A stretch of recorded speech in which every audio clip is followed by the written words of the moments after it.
The original A-Class was a genuinely pioneering car, albeit one that didn't exactly help Mercedes attract a younger audience. To address this, Mercedes adopted a much more conventional style for the A-Class of 2012, and it worked too, because despite some mixed reviews, us included, it sold really well. It's actually reduced the average age of the A-Class buyer by 13 years too. They're now only 78. Anyway, 4 years later, it's time for this midlife refresh.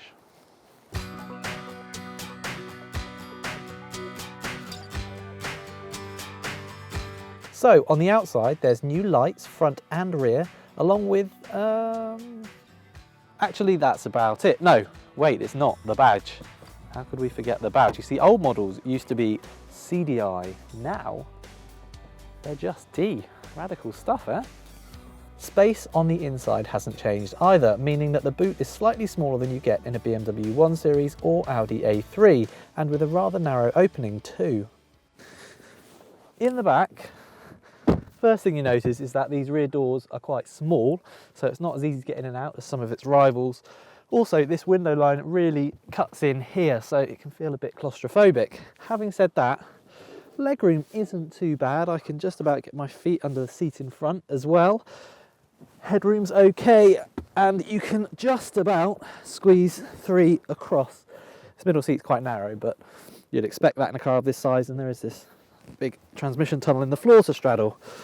If you're regularly going to be carrying adults in the back, an Audi A3 Sportback is a bit bigger, but there's not a huge amount in it. While the dash might look the same as before, Mercedes has made some small improvements to materials, as well as updating the dials. This tablet-style screen has been upgraded, so it's now up to 8 inches in size and has a sharper display, although it's still a bit thick and plasticky. Storage is good, decent glove box, really nice big compartment there, you can store a bottle, plus all A-classes get under-seat storage, where Rebecca would no doubt put a banana. Plus, you get the steering wheel from the C-Class, which is all very good in terms of it looks nice and it's nice to hold, but I do wish they wouldn't put the OK button right up in this corner. Instead, it'd be much better in the middle.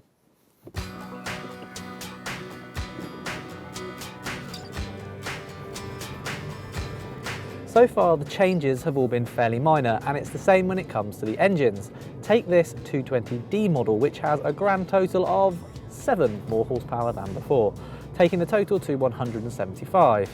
To be fair, it is a fairly brisk engine, although it does get noisy when you accelerate.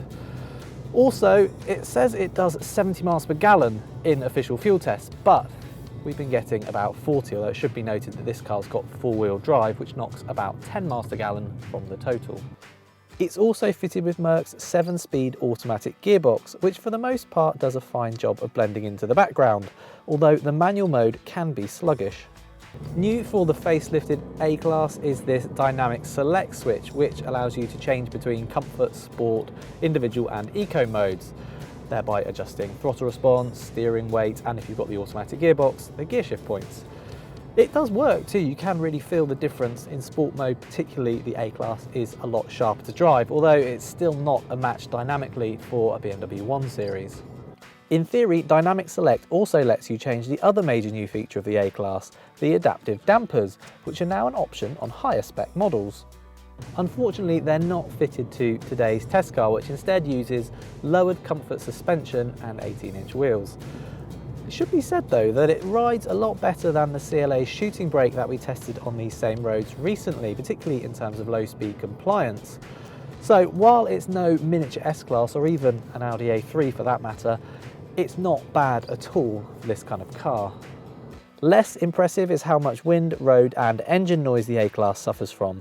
On the motorway, it's just not as relaxing to drive as its rivals.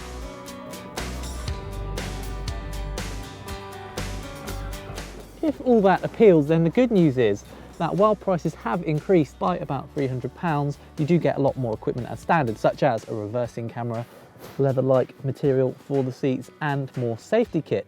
This includes a safety alert device that makes sure you're paying attention between 37 and 124 miles an hour. Although, frankly, I think it'd be pretty hard not to pay attention doing 120 miles an hour in an A-Class.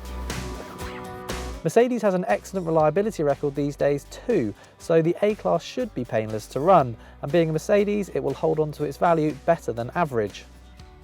There's no doubt that this new A-Class is an improvement on the pre-facelift model, and that it will continue to attract new and younger buyers to the brand. However, it's still not as good to drive as a BMW 1 Series or as comfortable as an Audi A3, and it's not as spacious as either of them. Better? Yes. The best? Not quite. To subscribe to the Telegraph Cars YouTube channel, you'll be wanting to click up here, and to read detailed reviews of all the latest cars on sale at the Telegraph Cars website, click up here.